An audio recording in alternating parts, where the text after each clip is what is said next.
இத்தனை ஆளுமைகள் நம் இன சொந்தங்களாக இருக்கிற போது நம்மாழ்வார் மட்டும் ஏன் பெரிய தகப்பனாக இருக்க வேண்டும்?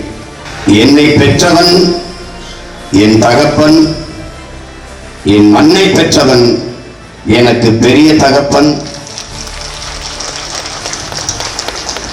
நான் வாழ வேண்டும் என்று உழைத்தவன் என் அப்பன், இந்த மண் வாழ வேண்டும் என்று உழைத்தவன் என்னுடைய பெரிய தகப்பன் நம்மாழ்வார்.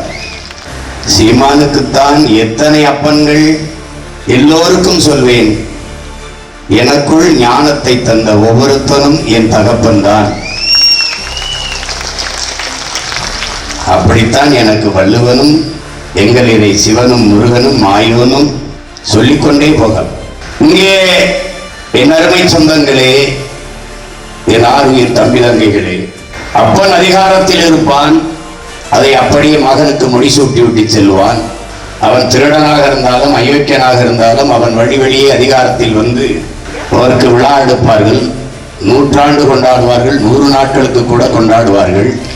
ஆனால் ஆக சிறந்த போற்றி போற்றி கொண்டாடத்தக்க ஒரு பெருமகன், அவரை கொண்டாடுவதற்கு யாரும் இல்லை என்றோரும் எல்லோரும் எண்ணக்கூடும்.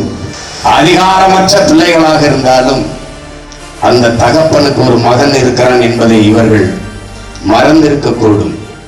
இன்றைக்கு ஒதுக்கப்பட்ட ஓரங்கட்டப்பட்ட ஒரு இடத்தில் எடுத்து கொண்டாடுகிற இந்த மகன் ஒரு நாள் அதிகாரத்திற்கு வந்து இதே நாளை அரசு விழாவாக அறிவித்து கொண்டாடுகிற காலத்தை